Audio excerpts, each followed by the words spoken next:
नमस्कार बच्चों। तो आज हम अध्याय 10 का जो अगला भाग जो कल मैंने पढ़ाया था उसके बाद वाले भाग की चर्चा करेंगे। तो आज हम पढ़ेंगे प्रकाश का परावर्तन। ये चैप्टर का मूल सारांश है जो आपके सामने अभी आ रहा है। कल जो मैंने बताया था एक छोटा सा परिचय दिया था मैंने आपको। आज जो हम जा रहे हैं वो मेन चैप्टर के अंदर जा रहे हैं। तो आइए समझते हैं कि आखिर प्रकाश का परावर्तन क्या है, इस पे चर्चा करते हैं। जैसा कि मैंने परिभाषा में लिखा हुआ है कि यह एक प्रकाशीय घटना है जिसमें प्रकाशीय किरणें किसी परावर्तक सतह से टकराकर उसी दिशा में मुड़ जाती है। ठीक है, इसे मैं समझाता हूँ, ध्यान दीजिए। यहाँ पे क्या है, मान लो कि ये एक परावर्तक सतह है, कोई दर्पण हो गया जिसका एक भाग क्या किया गया है, कलई किया हुआ है। एक भाग इसका कलई किया हुआ है, एम। मैं एम लिख रहा हूँ, दर्पण का नाम है। आप ए बी सी डी जो मन में आए लिख सकते हैं, कोई ज़रूरी नहीं कि एम ही लिखा जाए। अब यहाँ ध्यान देने वाली बात यह है बाबू कि एम एक दर्पण है। ये प्रकाश की किरण आ रही है, दर्पण से टकरा रही है और मुड़ जा रही है। तो प्रकाश की किरण आई, दर्पण से टकराई और मुड़ी। यही जो घटना है उसे क्या बोलते हैं, प्रकाश का परावर्तन। तो जैसे कि मैंने आपको यहाँ दिखाया हुआ है, यहाँ बताया हुआ है जैसे कि प्रकाशीय किरणों का किसी दर्पण अथवा चिकनी सतह पर टकराकर, मतलब कभी कभी क्या होता है कि कोई पॉलीथीन है, जैसे कुरकुरे या कोई चमकीली पॉलीथीन, जैसे सिगरेट के ऊपर जो पतली सी चांदी की परत होती है, वो चीज़ें कभी कभी प्रकाश पड़ने के बाद चमकने लगती हैं। वो किस कारण चमकती है, तो प्रकाश के परिवर्तन का ही एक रूप है।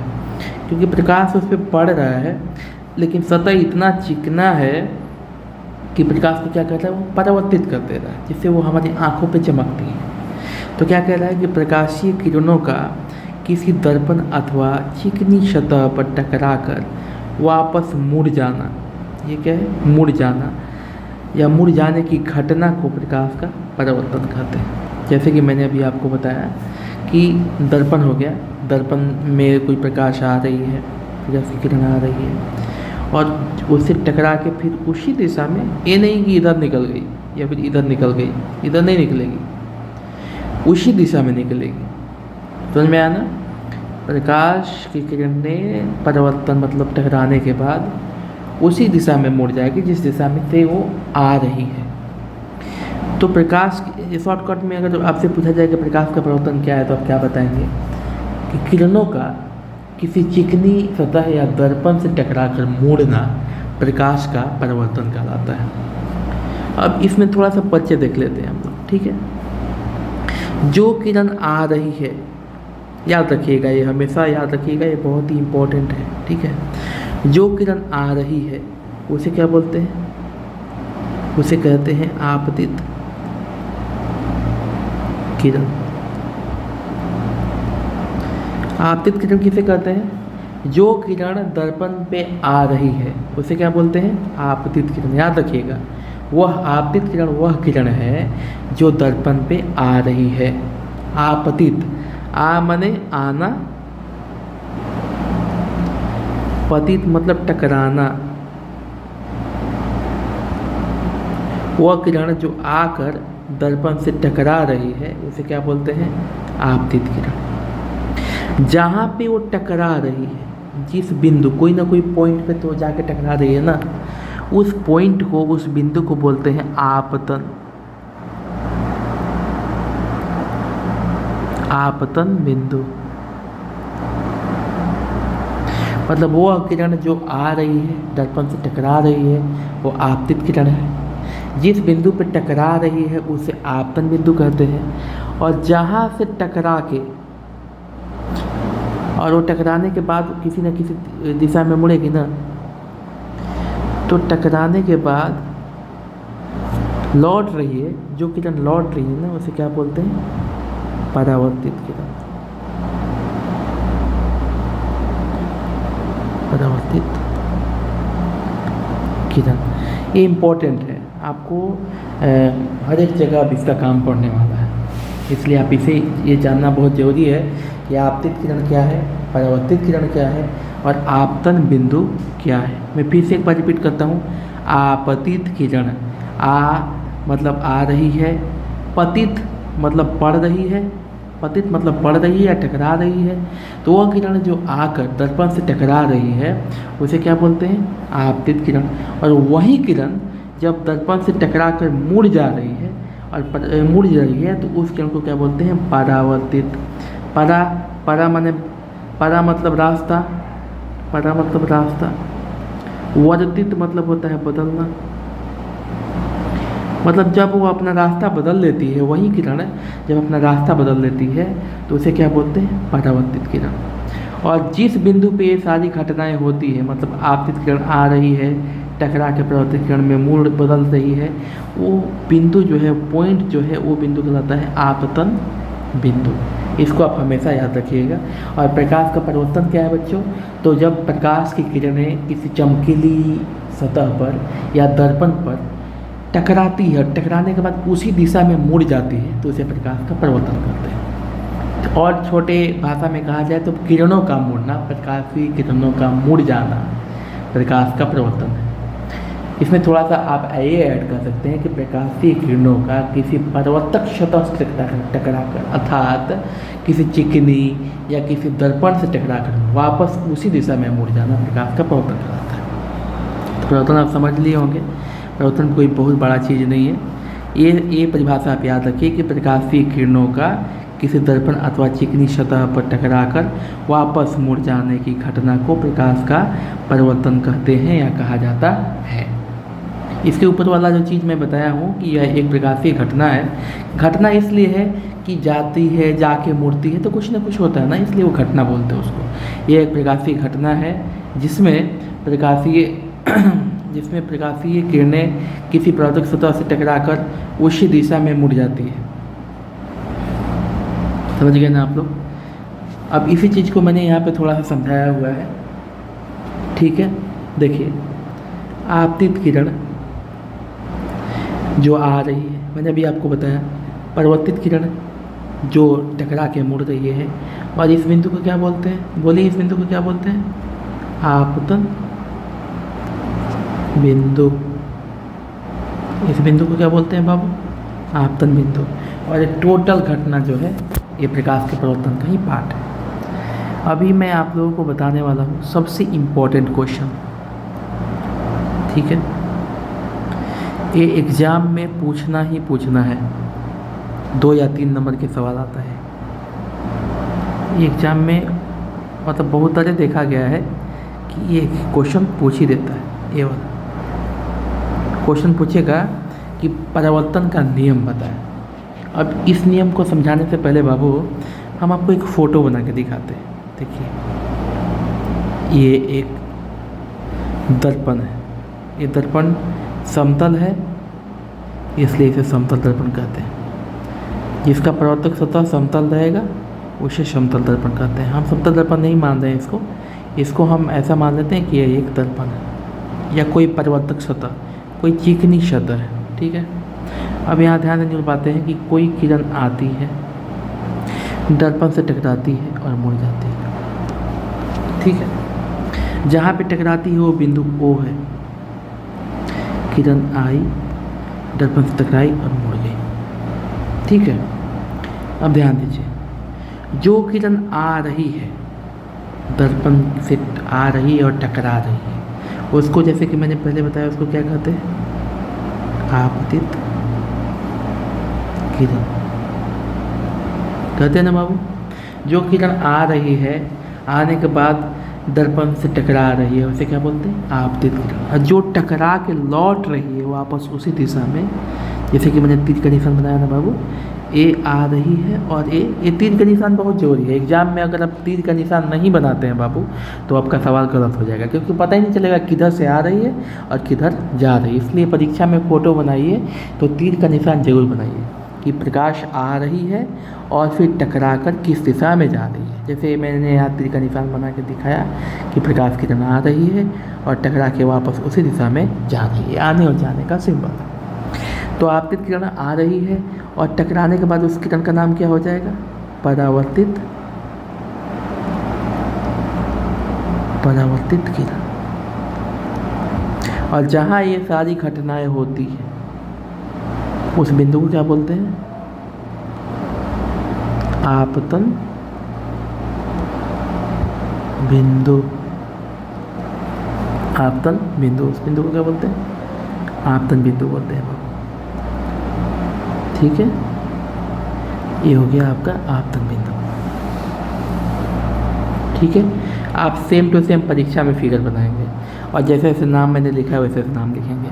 यही नहीं, अभी आगे देखिए, ये जो आपतन बिंदु है यहाँ हम एक काल्पनिक रूप से अभिलंब खींच देंगे जो सतह के साथ 90 डिग्री का कोण बनाएगा और इसे क्या बोलते हैं? अभिलंब। इसका क्या नाम है बाबू? अभिलंब। ये अभिलंब खींचने का मतलब ये है कि जो किरण आई, टकराई और वापस मुड़ी, ये दोनों के जो बिंदु हैं उसके मिड पॉइंट में, बीच में डाला जाता है, क्योंकि वो दोनों को दो पार्ट में बांट देता है।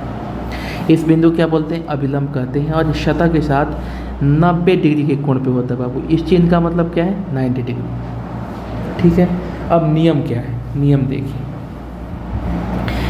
ये अगर आपसे पूछा जाता है कि प्रकाश के परिवर्तन का नियम क्या है, तो पहले आप ये फोटो को बनाओगे। बनाने के बाद फिर इसके दो नियम, नंबर 1 और नंबर 2 को लिखोगे। सिर्फ 2, नंबर 1 नंबर 2। अगर सवाल 2 नंबर में आ रहा है तब, ठीक है ना। अब ध्यान से देखिए, नियम क्या है? आपतित किरण। आपतित किरण कौन है बाबू? जो किरण आ रही है। जो किरण क्या कर रही है? जो किरण आ रही है। ये फोटो जो है मैं अभी जो कर रहा हूँ सिखाने के लिए आपको कर रहा हूँ। ये किरण जो आ रही है आपतित किरण, ठीक है। उसके बाद ध्यान से देखिए, परावर्तित किरण जो जा रही है, ये किरण जा रही है ना, ये हो गया परावर्तित किरण। तथा आपतन बिंदु कहाँ है बाबू? जहाँ पे घटना हो रही है, आपतित किरण आके जहाँ टकरा रही है उस बिंदु को क्या बोलते हैं? आपतन बिंदु। ठीक है, पर डाला गया अभिलंब, डाला गया अभिलंब। ठीक है, अभिलंब कौन है बाबू? ए है। आपतन बिंदु पे ही डाला गया ना, सीधा खड़ा, तो आपतन बिंदु पे डाला गया अभिलंब। ठीक है, तीनों एक ही समतल में होता है। अब ध्यान देखिए, आपतित किरण आया, इसका पॉइंट, अभिलंब का पॉइंट और परावर्तित किरण का पॉइंट, तीनों एक ही समतल में है। कोई ऊपर नीचे है ऐसा तो नहीं है ना कि ये सतह हो गया, कोई इधर से है, कोई इधर से है, कोई इधर से है, ऐसा तो नहीं है।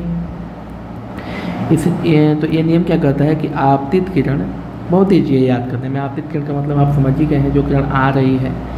परावर्तित किरण जो टकरा के मुड़ रही है, तथा आपतन बिंदु पर डाला गया अभिलंब, तीनों एक ही समतल में होता है। पहला नियम है बाबू, इसको ज्यों करते हो याद कर लेना है। आपतित किरण, परावर्तित किरण तथा आपतन बिंदु पर डाला गया अभिलंब, तीनों एक ही समतल में होता है। एक ही समतल मतलब तीनों एक ही, जैसे सपोज ये मैं आपको थोड़ा समझा देता हूँ, इसको देखो, ध्यान दो। ठीक है, ध्यान दो इसको। मान लो ये सतह है, तो आपतित किरण, परावर्तित किरण और अभिलंब तीनों एक ही समतल में होता है, मतलब इधर ही होता है। कभी ऐसा नहीं होता ना, आपतित किरण परावर्तित किरण ऊपर है, अभिलंब नीचे है, तो इसका समतल अलग हो जाएगा, इसका समतल अलग हो जाएगा, ऐसा तो नहीं है। ये कह रहा है कि आपतित किरण, परावर्तित किरण और डाला गया अभिलंब तीनों एक ही लाइन पे अवस्थित है, मतलब अलग अलग नहीं है, यही कह रहा है। हो गया, पहला नियम क्लियर हो गया। फिर जब, अब ध्यान दो यहाँ पे एक बात, यहाँ पे ध्यान दो एक बात, कि जब आप एक किरण बीच में अभिलंब खींच देंगे तो इधर एक कोण बन जाएगा। बीच में अगर आप अभिलंब खींच दोगे तो एक कोण इधर बन जाएगा और एक कोण इधर बन जाएगा। ठीक है, इस कोण को आई के द्वारा सूचित करते हैं और इस कोण को आर के द्वारा सूचित करते हैं। ठीक है ना। अब देखिए, चूंकि आपतित किरण के कारण यह कोण बना है, ठीक है ना, हमेशा ध्यान रखिए आपतित किरण के कारण, या आप लिख लीजिएगा याद करने के लिए, मैं समझाने के लिए आपको बता रहा हूँ। आपतन कोण जो है ना, वो ये जो आपतन कोण ए वाला है आई, आपतन कोण क्या हो गया बाबू, आई को बोलते हैं आपतन कोण। परिवर्तन कोण क्या हो गया, आर को क्या बोलते हैं, परिवर्तन कोण। तो कोई पूछेगा आपतन कोण किसे कहते हैं, तो क्या बताइएगा आप, ये बोलिएगा कि आपतित किरण के द्वारा बनाए गए कोण को, आपतित किरण मतलब जो किरण आ रही है दर्पण से टकराने के लिए, तो आपतित किरण जो कोण बनाती है दर्पण के साथ उसे बोलते हैं आपतन कोण। और परिवर्तन कोण क्या है फिर, तो परावर्तित किरण जो कोण बनाती है दर्पण के साथ। ठीक है ना। दर्पण पे पढ़ने के बाद दर्पण, या फिर आपको इसको ऐसे याद कर सकते हैं कि आपतन कोण वह कोण है जो आपतित किरण और अभिलंब के बीच में बनता है। ठीक है, ये भी बहुत ही तरीके से आप याद कर सकते हैं, यही अच्छा है, इसी को याद कीजिए। कैसे याद करेंगे आप, आपतित किरण, आपतन कोण किसे कहते हैं, तो आपतित किरण और अभिलंब के बीच के कोण को क्या बोलते हैं, आपतन कोण कहते हैं। परिवर्तन कोण क्या है, परावर्तित किरण और अभिलंब के बीच के कोण को क्या बोलते हैं, परावर्तन कोण कहते हैं। कह रहा है कि आपतन कोण और परावर्तन कोण दोनों क्या होंगे, बराबर होंगे। कोण आई बराबर कोण आर, यही नियम है। ये 2 नंबर के सवाल में बहुत ही इंपॉर्टेंट है। सबसे पहले आप क्या करेंगे, लिखिए परावर्तन के नियम पूछेगा एग्जाम में, तो कैसे बनाएंगे आप, तो परावर्तन का नियम में सबसे पहले फोटो बनाएंगे, आपतित किरण, परावर्तित किरण और अभिलंब खींचेंगे। ठीक है, यहाँ पे 2 कोण बनाएंगे, कोण आई, कोण आर। ठीक है, उसके बाद नियम लिखेंगे। नंबर 1, आपतित किरण, परावर्तित किरण तथा आपतन बिंदु पर डाला गया अभिलंब तीनों एक ही समतल में होता है, ये लिखेंगे। नंबर 2 में लिखेंगे आपतन कोण और परावर्तन कोण बराबर होता है। आपतन कोण किसे कहते हैं, आपतन कोण किसे कहते हैं, तो आपतित किरण और अभिलंब के बीच के कोण को आपतन कोण कहते हैं। परावर्तित किरण और अभिलंब के बीच को परावर्तन कोण कहते हैं।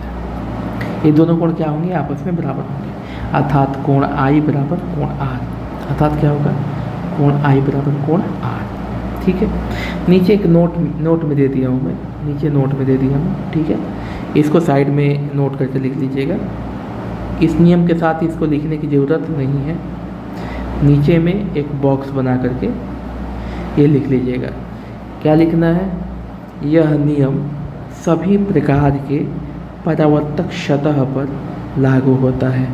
जो सतह चिकना है, जो प्रकाश को परिवर्तित करता है, उसे क्या बोलते हैं, परावर्तक सतह। तो जो जितने भी प्रकार के इस दुनिया में परावर्तक सतह हैं, उन सभी पे ये जो दोनों नियम हैं, नंबर 1 और नंबर 2 लागू होता है, और इन्हीं दोनों नियम को क्या बोलते हैं, प्रकाश के परावर्तन का नियम। ठीक है बाबू, अब ध्यान दीजिए,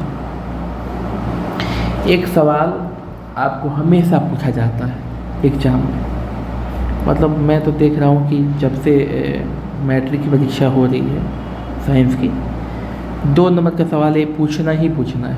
क्या है, ये सवाल आता है लेकिन इसका तरीका अलग अलग है, ये अलग अलग स्टाइल में आता है सवाल, इसलिए मैंने सभी स्टाइल, क्यों का मतलब है यहाँ पे क्वेश्चन है बाबू। ठीक है, इसलिए मैंने सभी स्टाइल की चर्चा कर दी है। देखिएगा, सिद्ध कीजिए कि गोलीय दर्पण की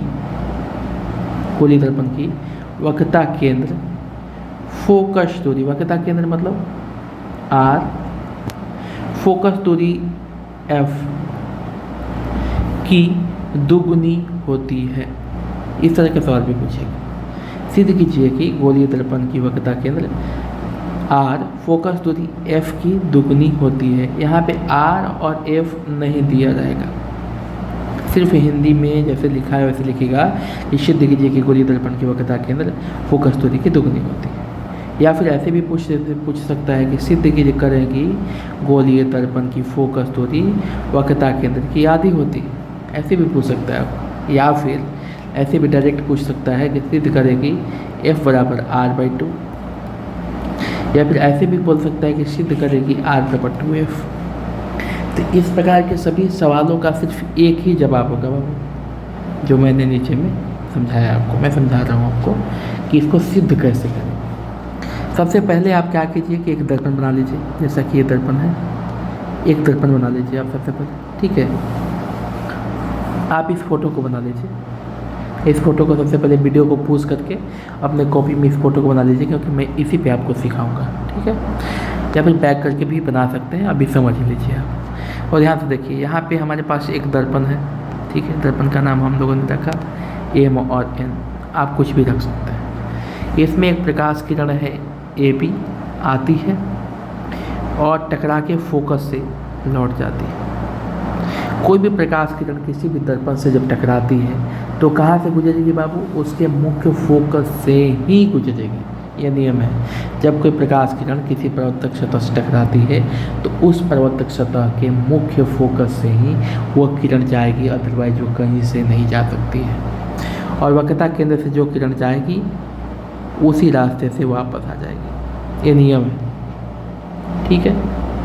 और एक चीज़ है PF की दूरी है, P से F तक की जो दूरी होती है उसे मुख्य फोकस करते हैं। यहाँ से यहाँ तक की दूरी हो, मतलब ध्रुव से फोकस के बीच को F कहते हैं, और ध्रुव से वक्रता केंद्र के बीच की दूरी को R कहते हैं। R का मतलब होता है वक्रता के फोकसांतर। R को क्या बोलते हैं बाबू? यहाँ पे लिख लीजिएगा कोष्ठ में, मैंने कहीं लिखा नहीं है। R को बोलते हैं फोकसांतर,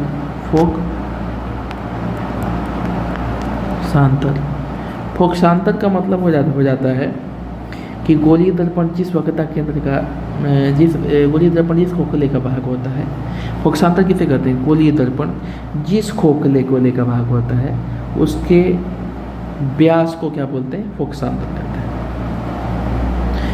उसकी त्रिज्या को फोकसांतर नहीं, व्यास को नहीं, त्रिज्या को फोकसांतर कहते हैं, ठीक है। ध्यान देने वाली बात है, नीचे देखिए मैं बता रहा हूँ आपको अच्छे से। फोकसांतर समझ गए आप? मतलब गोलीय दर्पण जिस खोखले गोले का भाग होता है उसे केंद्र को फोकसांतर केंद्र कहते हैं, फोकसांतर कहते हैं। मतलब P से C तक की जो दूरी है उसे R यानी फोकसांतर कहें। अब नीचे देखिए, चित्र समझ के आप बढ़िया से। उसी चित्र को थोड़ा सा लिखा है मैंने कि चित्र में, ये लिखना जरूरी है बाबू, आपको समझ में आया कि आपने चित्र में क्या बनाया, लेकिन एग्जामिनर जो कॉपी चेक कर रहा है उसको आपको बताना है कि चित्र में आपने क्या बनाया। तो मैंने लिखा है चित्र में Mn एक दर्पण है, दिखलाया गया है। चित्र में हमने Mn एक दर्पण दिखलाया है जिसमें आपतित किरण, एक किरण जो आ रही है वो क्या है? आपतित किरण। जिसमें एक आपतित किरण AB है, AB आपतित किरण क्या है? AB, A है A और A है B, आपतित किरण AB, ठीक है। परावर्तन के बाद मुख्य फोकस से होकर जाती है। देखिए, परावर्तन मतलब टकराने के बाद कहाँ से जाती है? मुख्य फोकस से होकर जाती है। सेम चीज़ है, यही बात मैंने थोड़ी भाषा में लिख दिया गया।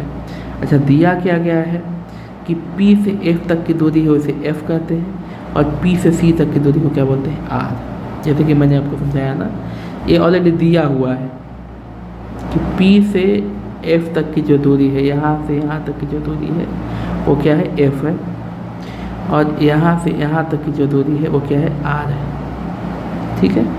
ये ऑलरेडी दिखलाया गया, बता दिया गया है, यहीं पे नोटेड है, ये ऑलरेडी बता दिया गया है कि भैया ये ऑलरेडी दिया हुआ है।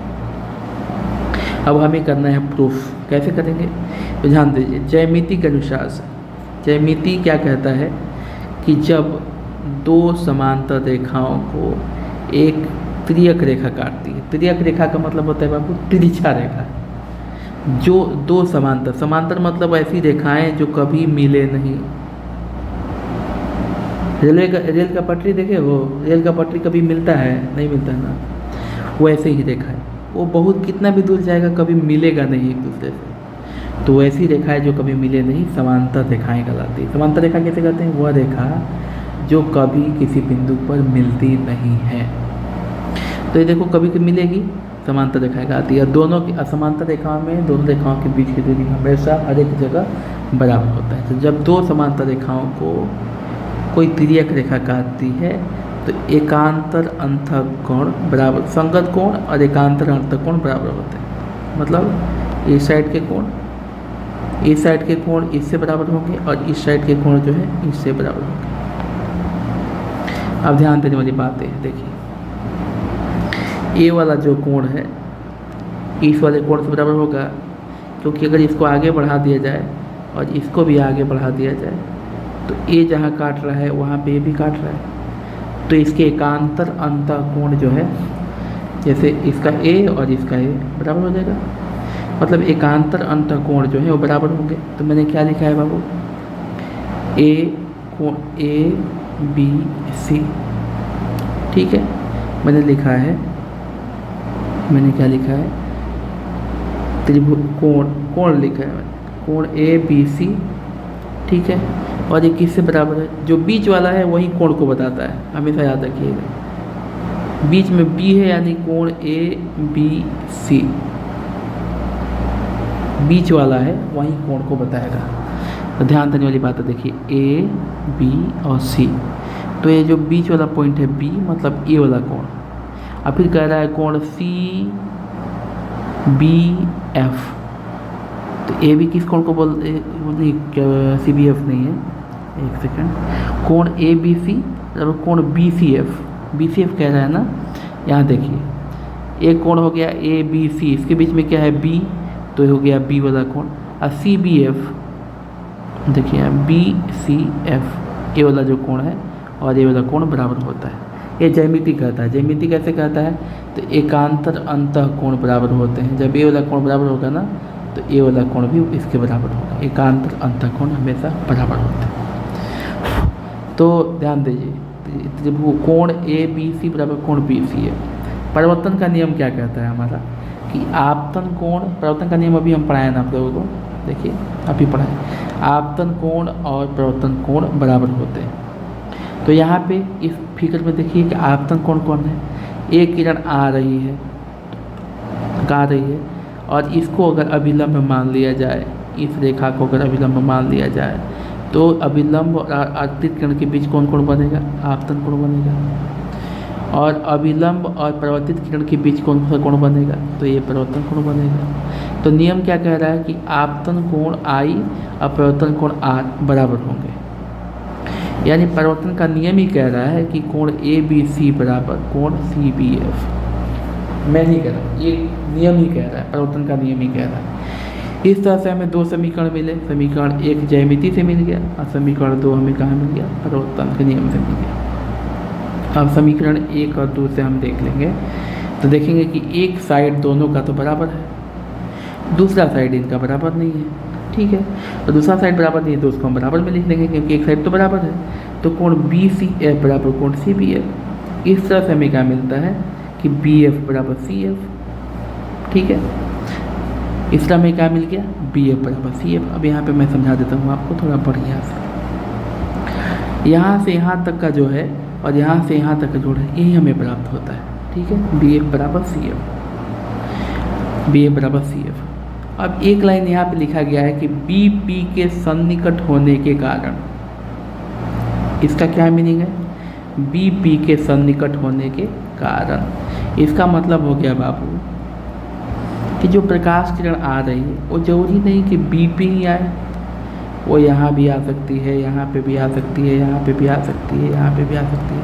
ऐसा हो सकता है कि जो ये मेन लाइन है ना, मेन लाइन उसी पे आ सकती है और पी जो ये पी पे भी आ सकती है। तो कभी ऐसा भी हो सकता है कि ये बी वाला जो स्थान है वो खसक के कहाँ आ जाएगा, पी पे आ जाएगा। तो ये जरूरी नहीं कि इधर ही प्रकाश की किरण आएगी, पी पे भी आ सकती है, ठीक है। इसको बैक कर लेते हैं, थोड़ा चित्र खराब हो गया,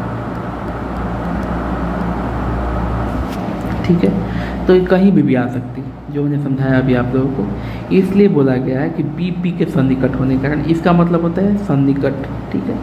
इसका मीनिंग होता है सन्निकट। तो बी पी के सन्निकट होने के कारण तो बी को पी लिख सकते हैं, कोई डाउट ही नहीं है। क्यों डाउट नहीं है, क्योंकि हो सकता है कि कोई जो रेखा है, जो किरण है वो पी के जगह पे पी पे ही जाए, तो पी पे जाएगा तो पी को ही बी मान दिया जाएगा, इसलिए बी के जगह पे पी और पी के जगह पे बी लिख सकते हैं। तो बी बराबर पी, तो यहाँ पे जो पी बी एफ था वो अब क्या हो गया पी एफ, और ये सी एफ का C F same to same. अब दोनों तरफ पी एफ जोड़ दिया जाता है। ये काम हम अपने मन से कर देते हैं क्योंकि हमें प्रूफ करना है इसलिए। तो दोनों तरफ पी एफ को जोड़ते हैं, ठीक है। तो पी एफ तो पहले से है तो पी एफ लिख दिया और पी एफ और जोड़ दिया। सी एफ तो पहले से है ना, तो सी एफ लिख दिया और फिर इसमें पी एफ जोड़ दिया।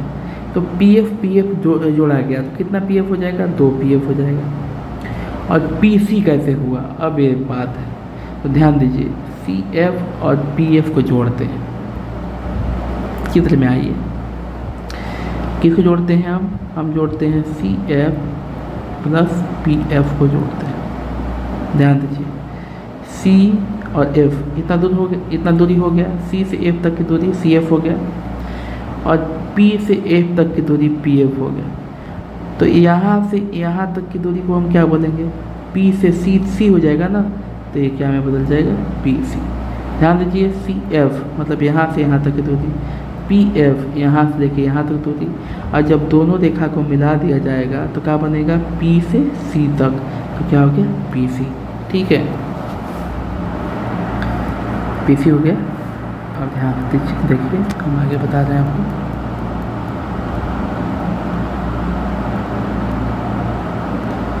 ये देखिए इसको मिटा देते हैं, उसके बाद देखिए, तो देखिए यहाँ पे क्या है, तो पीसी समझ में आ गया आपको कैसे आया। अब ऑलरेडी हमने सबसे पहले जब हम इसको सिद्ध करना शुरू कर रहे थे बापू, तो हमने बताया था कि पी एफ का जो वैल्यू है वो एफ है और पी सी का वैल्यू जो है वो आर है। तो यहाँ हम लिख देंगे पी एफ के जगह पे एफ और पी सी के जगह पे आर। तो ये पहला प्रूफ हो गया। अगर ये यहाँ पे एफ अकेला रह जाएगा और 2 बराबर के उस पर जाएगा तो भाग में बदल जाएगा, तो एफ बराबर आर बाई 2 हो जाएगा। तो ये हो गया पी सी, ये हो गया प्रूफ।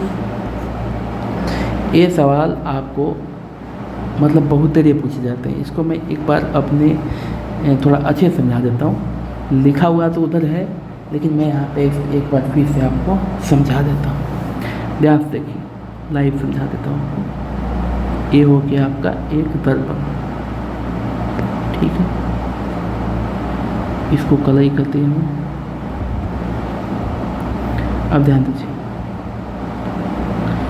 ये हो गया P, ये हो गया F और ये हो गया C। कोई किरण जाती है, टकराती है, F से मुड़ती है, ठीक है।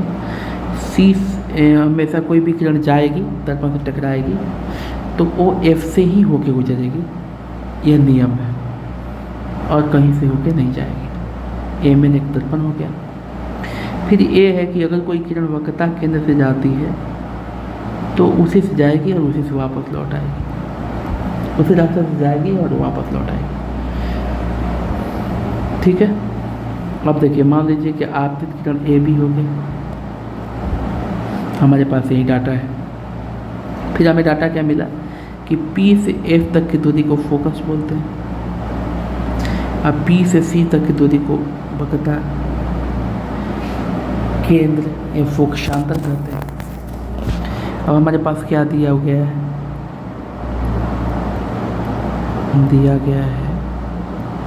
क्या दिया है कि PF जो है क्या है F है और PC जो है क्या है R है, ठीक है। अब ध्यान से देखिए, ज्यामिति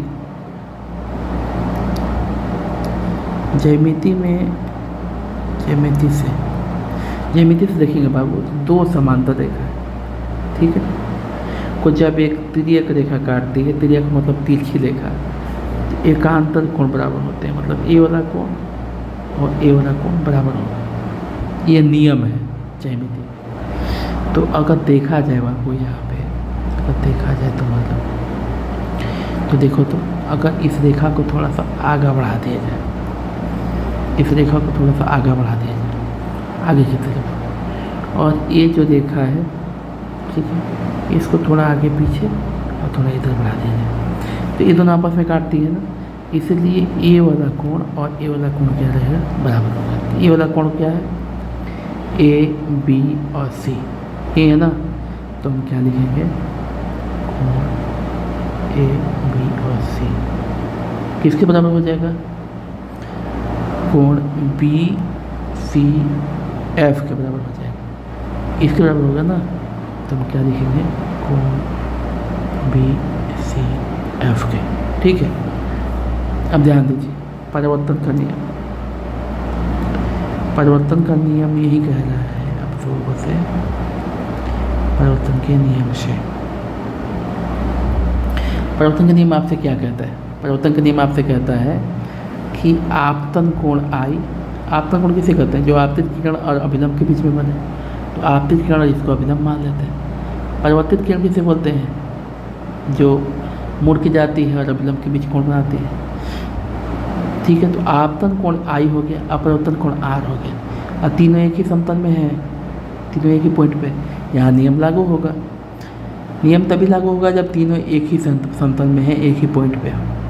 तो यहाँ देखिए, आपतन कोण आई परिवर्तन कोण आर के बराबर होगा, ये नहीं कहता है परिवर्तन का नियम, यानी कोण ए बी और सी,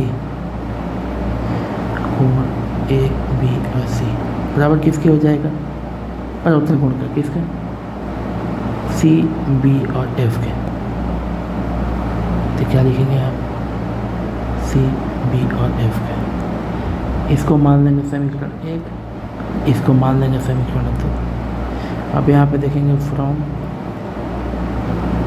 1 और 2, यहाँ पे देखिए दोनों में ए बी सी बराबर है, तो हम इस वाले साइड को बराबर कर देंगे, तो क्या बचेगा हमारे पास, कोण बी सी एफ, कोण ध्यान दीजिए, कोण बी सी एफ बराबर कोण सी बी एफ हो जाएगा। ठीक है, तो यहाँ पे क्या बचेगा, बी एफ बराबर सी एफ होगा।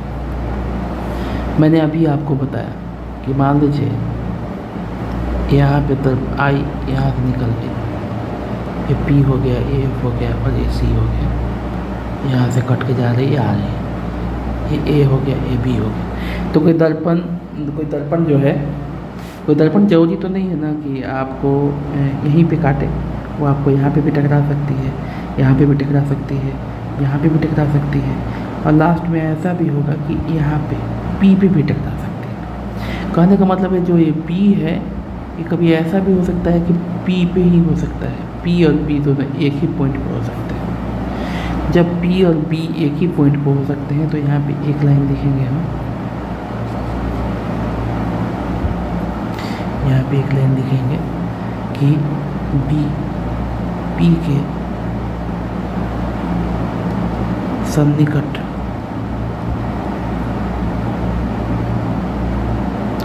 होने के कारण,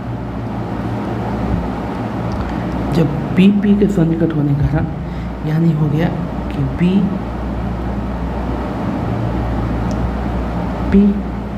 मतलब पी सन्निकट पी। ठीक है, तो यहाँ पे हमारे पास तो ऑलरेडी है, तो बी की जगह पर सिर्फ पी हो जाएगा, तो क्या हो जाएगा, ये तो बी ऑलरेडी है ना, तो बी की जगह पर सिर्फ पी हो जाएगा, तो ये क्या हो जाएगा, बी एफ बराबर पी एफ,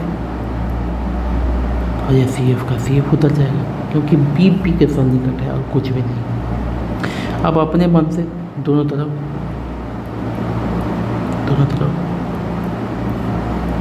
पी एफ जोड़ने पर, ये अपने मन से हो रहा है, यहाँ कोई नियम काम नहीं कर रहा है। ये जो हमारे पास है इसमें हम पी एफ जोड़ देंगे, तो पी एफ जोड़ेंगे तो पी एफ तो पहले से है, फिर पी एफ जोड़ देंगे, और ये देखिए सी एफ तो पहले से है, इसमें फिर पी एफ जोड़ देंगे, तो यहाँ पे पी एफ हो जाएगा 2pf। और अब ध्यान दीजिए, हमारे पास यही फ़ोटो है ना, हमारे पास यही फ़ोटो है, इस फोटो पे समझिए, ये फ़ोटो है P, F और C, ये है ना, यही है। अब हमारा क्या कह रहा है, CF मतलब यहाँ से यहाँ तक की दूरी, PF यहाँ से यहाँ तक की दूरी, A और A दोनों को आपस में जोड़ दिया जाएगा, जोड़ा जाएगा तो यहाँ से लेके यहाँ तक हो जाएगा डिस्टेंस, यानी P और C, तो ये क्या हो जाएगा आपका PC। समझे? अब आपको दिया गया है, सबसे पहले ऊपर में ही ये बता दिया गया है कि बबुआ PF का मतलब P से F तक की जो दूरी है वो F है, और P से C तक की दूरी क्या है, R है। सेम चीज़ में यहाँ पे लिख देंगे, क्या बचेगा 2F बराबर R, एक प्रूफ हो गया। फिर RF को इधर ही छोड़ देंगे, 2 इधर लेके आएंगे बराबर के इस तरफ, तो क्या बचेगा F बराबर R/2। इसी प्रकार ये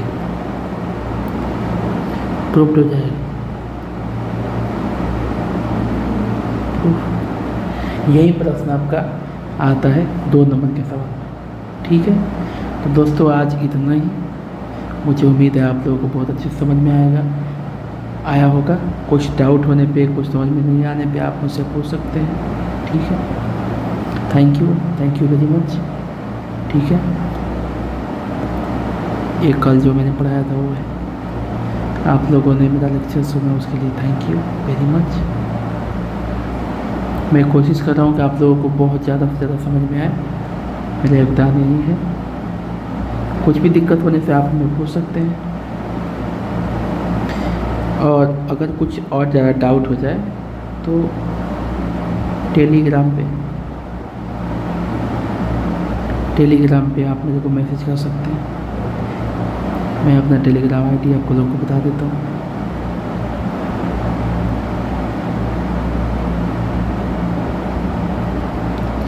टेलीग्राम पे आप मैसेज कर सकते हैं। आईडी है द अक्षय भट्ट, बस इसको लिख के सर्च करेंगे, आप मुझे टेलीग्राम पे सर्च कर सकते हैं। और आपको इस पूरे जितना भी मैंने पढ़ाया है उसका PDF भी मैं लास्ट में, PDF आप लोगों को लास्ट में इसी टेलीग्राम पे प्रोवाइड करूँगा। तो आप लोग जल्दी फटाफट ज्वाइन कीजिए जितना हो सके। ठीक है, ये मेरा व्हाट्सएप, ये मेरा टेलीग्राम का चैनल है। और इसमें कोई भी आपको डाउट हो तो नीचे कमेंट कीजिए, मैं आपको फिर से पढ़ाऊँगा, फिर से बताऊँगा। अगले दिन मैं अगले टॉपिक के साथ आप लोग के सामने आऊँगा। अच्छे रहिए, मस्त रहिए, स्वस्थ रहिए। बहुत बहुत धन्यवाद।